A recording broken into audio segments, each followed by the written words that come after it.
അവശ്യ സാധനങ്ങളുടെ വിലക്കയറ്റത്തിൽ അടിയന്തര പ്രമേയ നോട്ടീസ് നൽകി പ്രതിപക്ഷം. റോജി എം ജോണാണ് നോട്ടീസ് നൽകിയത്. വിലക്കയറ്റത്തിൽ ജനജീവിതം ദുസ്സഹമായെന്ന് പ്രതിപക്ഷം ആരോപിച്ചു.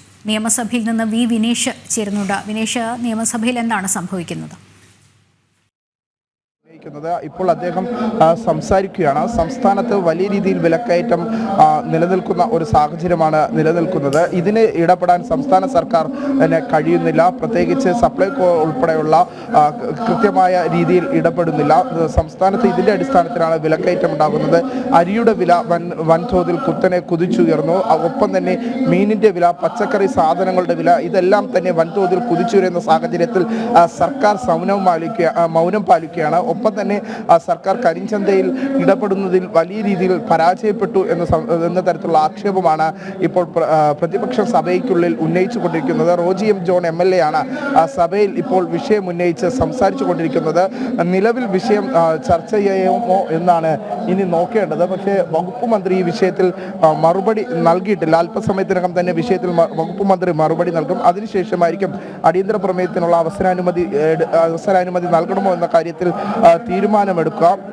നിലവിൽ ഭക്ഷ്യവകുപ്പ് മന്ത്രി പറഞ്ഞത് ഉൽപാദന സംസ്ഥാനത്തേക്കാൾ വില കുറവാണ് കേരളത്തിൽ എന്ന തരത്തിലുള്ള ഒരു നിലപാടാണ് അല്പസമയം മുമ്പ് ഇപ്പോൾ നിലവിൽ മറുപടിയായി ഭക്ഷ്യവകുപ്പ് മന്ത്രി പറഞ്ഞിരിക്കുന്നത്. ഇത് എന്തിന്റെ അടിസ്ഥാനത്തിലാണ് ഇത്തരത്തിൽ സംസ്ഥാനത്ത് വിലക്കുറവ് എന്ന് മന്ത്രി പറയുന്നത് എന്ന ആക്ഷേപമാണ് റോജി എം ജോൺ ഇപ്പോൾ സഭയ്ക്കുള്ളിൽ ഉന്നയിച്ചിരിക്കുന്നത്.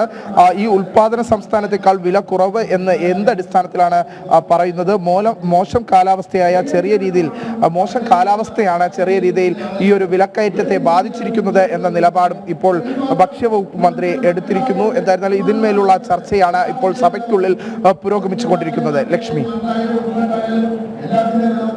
അവശ്യ സാധനങ്ങളുടെ വിലക്കയറ്റത്തിൽ അടിയന്തര പ്രമേയ നോട്ടീസ് പ്രതിപക്ഷം നൽകി. റോജി എം ജോണാണ് നോട്ടീസ് നൽകിയത്. പച്ചക്കറിയുടെ പല വ്യഞ്ജനത്തിന്റെ വില ക്രമാതീതമായി കൂടി ജനജീവിതം ദുസ്സഹമായെന്നും പ്രതിപക്ഷം ആരോപിക്കുക ഉണ്ടായി. വിനീഷാണ് വിവരങ്ങൾ നൽകിയത്. പക്ഷേ ഭക്ഷ്യവകുപ്പ് മന്ത്രി മറുപടിയായി നൽകിയത് ഉൽപാദന സംസ്ഥാനത്തേക്കാൾ വില കുറവാണ് കേരളത്തിൽ. മോശം കാലാവസ്ഥ ചെറിയ രീതിയിൽ വിലയെ ബാധിച്ചു എന്നുള്ളതാണ്. ഒരു മാസത്തിനുള്ളിൽ എല്ലാ സാധനങ്ങൾക്കും വില കൂടിയെന്നും പ്രതിപക്ഷം പറയുകയുണ്ടായി.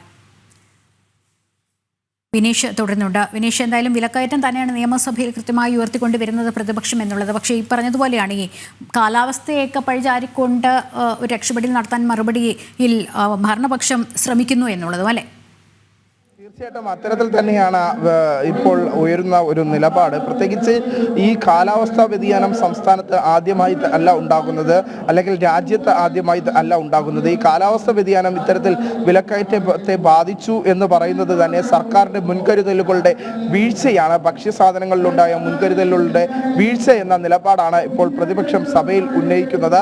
എന്തടിസ്ഥാനത്തിലാണ് ഉൽപാദന സംസ്ഥാനത്തേക്കാൾ വില കുറച്ച് എങ്ങനെയാണ് കേരളത്തിൽ കൊടുക്കാൻ സാധിക്കുക? ഇത് മന്ത്രിയുടെ ഈ ഒരു വാക്കുകൾ വിരോധാഭാസം എന്ന ഒരു വിലയിരുത്തൽ തന്നെയാണ് സഭയ്ക്കുള്ളിൽ ഉയരുന്നത്. പ്രത്യേകിച്ച് എന്തടിസ്ഥാനത്തിൽ മന്ത്രി ഇത്തരത്തിലുള്ള നിലപാടുകൾ സ്വീകരിക്കുന്നു എന്ന ആക്ഷേപം നിലവിൽ ഇപ്പോൾ റോജി എം ജോൺ MLA സഭയ്ക്കുള്ളിൽ വ്യക്തമാക്കുകയാണ്. ഉപ്പ് തൊട്ട് കർപ്പൂരം വരെയുള്ള എല്ലാ സാധനങ്ങളുടെയും വില കൂടിയിരിക്കുന്നു. പ്രത്യേകിച്ച് തൊഴിൽ മേഖലയിൽ നിർമ്മാണ സാധനങ്ങളുടെ സാമഗ്രികളുടെ വില സംസ്ഥാനത്ത് വർദ്ധിക്കുന്നു. ഇത് പിടിച്ചു നിർത്താൻ ഒരു ഇടപെടലും സംസ്ഥാന സർക്കാരിന്റെ ഭാഗത്തു നിന്നുണ്ടാകുന്നില്ല. കോഴിത്തീറ്റ, കാലിത്തീറ്റ ഉൾപ്പെടെയുള്ള ഭക്ഷ്യവസ്തുക്കളുടെ, പ്രത്യേകിച്ച് കർഷകർക്ക് സംസ്ഥാനത്ത് ജീവിക്കാൻ കഴിയാത്ത സാഹചര്യത്തിലേക്ക് കാര്യങ്ങൾ കടന്നിരിക്കുന്നു എന്ന തരത്തിലുള്ള ആക്ഷേപം തന്നെയാണ് ഇപ്പോൾ റോജി എം ജോൺ MLA സഭയ്ക്കുള്ളിൽ ഉന്നയിച്ചിരിക്കുന്നത്. ദേശീയ തലത്തിൽ വിലക്കയറ്റം കുറയുമ്പോഴും കേരളത്തിൽ 12% വർധനവാണ് ഉണ്ടായിരിക്കുന്നത് എന്ന ആക്ഷേപവും ഇപ്പോൾ റോജി എം ജോൺ ഉന്നയിക്കുന്നുണ്ട്. ദേശീയ തലത്തിൽ വലിയ തോതിൽ വിലക്കയറ്റത്തെ പിടിച്ചു നിർത്താനുള്ള പ്രവർത്തനങ്ങൾ കേന്ദ്ര സർക്കാർ നടത്തുന്നുണ്ട്. അവിടെ വിലക്കയറ്റം കുറയുമ്പോൾ നിലവിൽ സംസ്ഥാനത്ത് ഇത് 12% ഉയരുന്ന സാഹചര്യം നിലനിൽക്കുന്നു എന്നും ഇപ്പോൾ റോജി എം ജോൺ MLA സഭയ്ക്കുള്ളിൽ ചൂണ്ടിക്കാട്ടുന്നു. എന്തായിരുന്നാലും വലിയ തോതിൽ വിമർശനങ്ങൾ തന്നെയാണ് ഈ ഒരു വിഷയത്തിൽ ഭരണപക്ഷത്തിനെതിരെ പ്രതിപക്ഷം ഉയർത്തിക്കൊണ്ടിരിക്കുന്നത്. ഇതിന്മേലുള്ള റോജി എം ജോൺ MLA അടിയന്തര പ്രമേയത്തിനുള്ള അവസരാനുമതി തേടിയുള്ള ചർച്ചയാണ് ഇപ്പോൾ പുരോഗമിക്കുന്നത്. നിലവിൽ സംസ്ഥാനം നേരിടുന്ന വിലക്കയറ്റം സംബന്ധിച്ചുള്ള ചർച്ചയാണ് സഭയിൽ പുരോഗമിക്കുന്നത്. ഇനി അല്പസമയത്തിനകം ആയിരിക്കും ഈ ഒരു അടിയന്തര പ്രമേയത്തിൽ കൂടുതൽ ചർച്ച വേണമോ അല്ലെങ്കിൽ അടിയന്തര പ്രമേയത്തിനുള്ള അനുമതി നിഷേധിക്കണമോ എന്ന കാര്യത്തിലുള്ള തീരുമാനം സ്പീക്കർ കൈക്കൊള്ളുക. വിലക്കയറ്റം നിയമസഭയിൽ ചർച്ചയാവുകയാണ്. അവശ്യ സാധനങ്ങളുടെ വിലക്കയറ്റത്തിൽ പ്രതിപക്ഷ നോട്ടീസ് നൽകിയ അടിയന്തര പ്രമേയത്തിന് പ്രതിപക്ഷത്ത് നിന്ന് Roji M John MLA notice നൽകിയത്. പച്ചക്കറിയുടെയും പലവ്യഞ്ജനത്തിന്റെ വില ക്രമാതീതമായി കൂടി ജനജീവിതം ദുസ്സഹമായെന്നും പ്രതിപക്ഷം സഭയെ അറിയിച്ചു. അവശ്യ സാധനങ്ങളുടെ വിലക്കയറ്റത്തിലാണ് ഇപ്പോൾ പ്രതിപക്ഷം അടിയന്തര പ്രമേയ നോട്ടീസ് നൽകിയിരിക്കുന്നത്. പക്ഷേ ഭക്ഷ്യവകുപ്പ് മന്ത്രി മറുപടി നൽകുന്നത് ഉൽപ്പാദന സംസ്ഥാനത്തേക്കാൾ വിലക്കുറവാണ് കേരളത്തിൽ.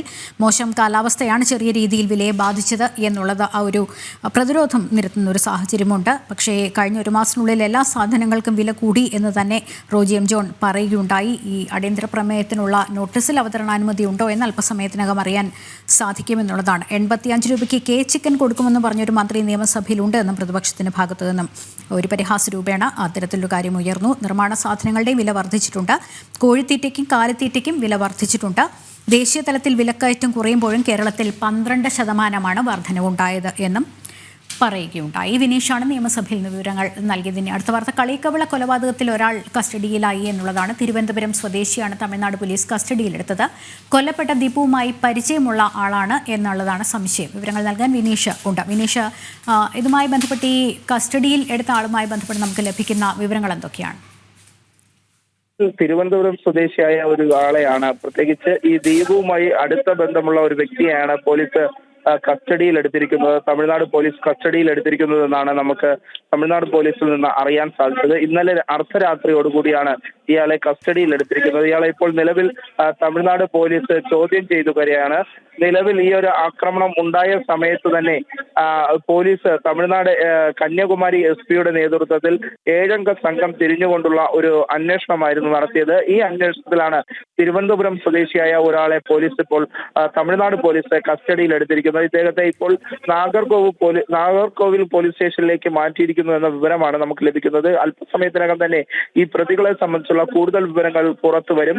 പ്രത്യേകിച്ച് ഈ ദീപുവിനെ കൊലപ്പെടുത്താൻ കാരണം ഈ ഒരു 10 ലക്ഷം രൂപയ്ക്ക് വേണ്ടിയാണോ അല്ലെങ്കിൽ മറ്റേതെങ്കിലും തരത്തിലുള്ള പക നിലനിന്നിരുന്നോ എന്ന് സംബന്ധിച്ചുള്ള കാര്യങ്ങൾ പോലീസ് പരിശോധിക്കുന്നുണ്ട്. തമിഴ്നാട് പോലീസ് പരിശോധിക്കുന്നുണ്ട്. പ്രാഥമികമായി തമിഴ്നാട് പോലീസിന്റെ വിലയിരുത്തൽ ഈ ഒരു 10 ലക്ഷം രൂപയ്ക്ക് വേണ്ടി മാത്രമല്ലായിരുന്നു കൊലപാതകമെന്ന വിലയിരുത്തലാണ് തമിഴ്നാട് പോലീസ് നടത്തുന്നത്. ഈ ഒരു ഒരാൾ കസ്റ്റഡിയിലായ സാഹചര്യം ഇതിൽ എത്രത്തോളം വഴിത്തിരിവാണ് എന്നുള്ളത് നമുക്ക് വിലയിരുത്താം. വിനീഷ്, ഇതുവരെയുള്ള കേസ് അന്വേഷണവുമായി ബന്ധപ്പെട്ടൊക്കെ നോക്കുമ്പോൾ ഏറെ നിർണായകമായ തെളിവുകൾ തന്നെ ഈ വ്യക്തിയിൽ നിന്നും, ഈ കസ്റ്റഡിയിലായ വ്യക്തിയിൽ നിന്നും ലഭിക്കുമെന്നാണ് പോലീസ് പ്രതീക്ഷിക്കുന്നത്. പ്രത്യേകിച്ച് ഈ കൊലപാതകം നടത്തിയതിനു ശേഷം 2 പേരാണ് പുറത്തേക്ക് ഇറങ്ങുന്നത്. കൊല നടത്തിയതിനു ശേഷം കാറിൽ നിന്ന് പുറത്തേക്ക് ഇറങ്ങുന്നതെന്ന് സമീപ പ്രദേശത്തെ CCTV ദൃശ്യങ്ങളിൽ നിന്ന് വ്യക്തമാകുന്നുണ്ട്. അതിനുശേഷം കൊല നടത്തിയതിനു ശേഷം 2 പേരും ഒരുമിച്ച് നടന്നു നീങ്ങുന്ന ദൃശ്യങ്ങളായിരുന്നു കഴിഞ്ഞ ദിവസം പുറത്തു വന്നത്. ഇത് കേന്ദ്രീകരിച്ചുള്ള ഒരു അന്വേഷണമായിരുന്നു ആദ്യഘട്ടത്തിൽ പോലീസിന്റെ ഭാഗത്തുണ്ടായത്. ഈ അന്വേഷണത്തിലാണ് തിരുവനന്തപുരം സ്വദേശിയായ ഒരാളെ പോലീസ് ഇപ്പോൾ കസ്റ്റഡിയിൽ എടുത്ത് ചോദ്യം ചെയ്യുന്നത്. ഈ ദീപുവുമായി ബന്ധമുള്ള വ്യക്തി എന്നാണ് നമുക്ക് ഇപ്പോൾ തമിഴ്നാട് പോലീസിൽ നിന്ന് അറിയാൻ സാധിച്ചിട്ടുള്ളത്. എന്തിന്റെ അടിസ്ഥാനത്തിലായിരുന്നു കൊലപാതകം എന്ന് സംബന്ധിച്ചുള്ള കാര്യത്തിലും പോലീസ് അന്വേഷണം നടത്തുന്നുണ്ട്. ദീപുവിന്റെ കയ്യിൽ ഇത്രയും രൂപ ഉണ്ടായിരുന്നു, 10 ലക്ഷത്തിലധികം രൂപ ഉണ്ടായിരുന്നു എന്ന് എങ്ങനെ ഇയാൾ അറിഞ്ഞു, ആരിൽ നിന്ന് അറിഞ്ഞു എന്നത് സംബന്ധിച്ചുള്ള കാര്യങ്ങൾ തന്നെയാണ് ഇപ്പോൾ പോലീസ് ഇയാളിൽ നിന്ന് ചോദ്യം ചെയ്യലിലൂടെ മനസ്സിലാക്കുന്നത്. എന്തായിരുന്നാലും സമയത്തിനകം തന്നെ ഈ ഒരു കൊലപാതകവുമായി ബന്ധപ്പെട്ട കൂടുതൽ വിവരങ്ങൾ തമിഴ്നാട് പോലീസിൽ നിന്ന് ലഭിക്കും എന്ന് തന്നെയാണ് നമുക്ക് അറിയാൻ സാധിക്കുന്നത്. എന്തായിരുന്നാലും ഈ ഒരു കസ്റ്റഡി ഇയാളെ ലഭിച്ചതോടുകൂടി, അല്ലെങ്കിൽ പോലീസ് ഒരാളെ പിടികൂടിയതോടുകൂടി ഇനി എളുപ്പത്തിൽ മറ്റു പ്രതികളിലേക്കും കൂടി എത്താൻ പോലീസിന് സാധിക്കും എന്ന് തന്നെയാണ് നമുക്ക് മനസ്സിലാക്കാൻ സാധിക്കുന്നത്. ശരി.